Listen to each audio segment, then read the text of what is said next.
Last వీడియోలో పిల్లలకి fever వచ్చిందని చెప్పి హాస్పిటల్కి అయితే తీసుకువెళ్ళాను కదా. డాక్టర్ గారు అయితే బ్లడ్ టెస్టులు రాశారు. ఇప్పుడు వీళ్ళకి బ్లడ్ టెస్ట్లు ఎలా చేయించాలని చెప్పేసి నేనైతే చాలా భయపడ్డాను. ఎందుకంటే చిన్నపిల్లలు కదా, అసలు అది తీస్తుంటే ఈజీగా తీపించుకుంటారా లేదా, ఏడుస్తారా అని ఎన్నెన్నో ఆలోచనలు అయితే వచ్చేసాయి.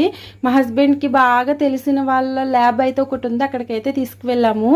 అన్నయ్య అయితే చాలా బాగా బ్లడ్ తీసాడండి. వాళ్ళని ఒక విధమైన ట్రాన్స్లోకి తీసుకెళ్ళి వాళ్ళకి అసలు బ్లడ్ తీస్తున్నట్టు వాళ్ళు చూస్తున్నా కూడా వాళ్ళకి తెలియని విధంగా అయితే తీశారు. మీరే అయితే కానీ చూడండి. ఎందుకంటే మా బాబు చాలా చిన్నపిల్లడు, కనీసం వాడు కూడా బ్లడ్ తీస్తున్నారు కదా అని చెప్పేసి ఆడవలేదు. అంత బాగా తీశాడు పెయిన్ లేకుండాని.